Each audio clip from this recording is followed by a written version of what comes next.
Le Père Noël a des soucis. Une histoire de Florence Cadier, illustrée par Chantal Cazin. Racontée par Alexis Sigari.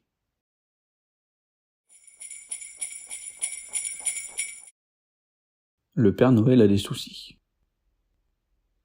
Dans sa maison perdue dans l'immense forêt, le Père Noël préparait ses dernières commandes. Bientôt, il partirait, avec ses 4 reines, visiter les enfants du monde entier. L'atelier de fabrication des jouets était en pleine activité.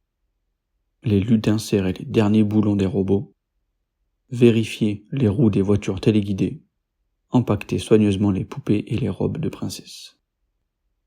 Quelle joyeuse animation! Mais les reines n'étaient pas du tout enthousiastes. Ils étaient vieux, aussi vieux que le Père Noël.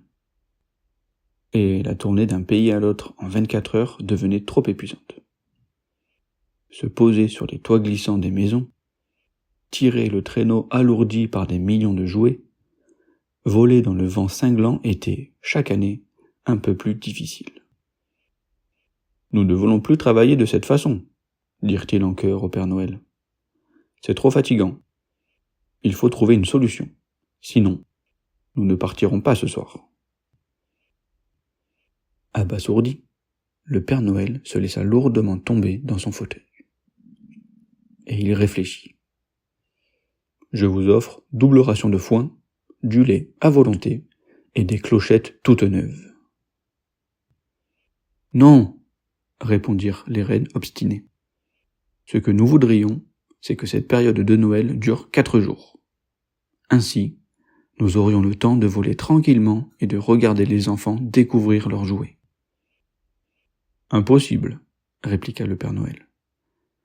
« Comment leur demander d'attendre le 26 ou le 27 décembre pour ouvrir leurs cadeaux ?» Les reines se grattèrent les moustaches. « Ah, pour sûr, Père Noël, on ne doit pas les décevoir. »« Que diriez-vous de motoriser le traîneau ?» suggéra le Père Noël. « Impensable, ça sentirait l'essence et les étoiles feront la grimace. »« Tout de même, je ne peux pas distribuer les cadeaux tout seul, surtout à mon âge. Et si nous demandions conseil aux lutins ?» Les lutins furent unanimes. « La tournée ne peut pas être annulée. On a tous travaillé comme des fous depuis des semaines. »« Et si on se partageait les rôles ?»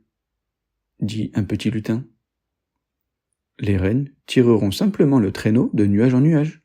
Nous, les lutins, nous sauterons sur les toits et nous ferons la chaîne pour débarquer les cadeaux. Et vous, Père Noël, vous passerez par la cheminée. » « Bravo, lutin, c'est une excellente idée, » applaudit le Père Noël. Et c'est ainsi que cette nuit de Noël, dans le ciel, les rires cristallins des lutins se mêlèrent au tintement des clochettes des reines.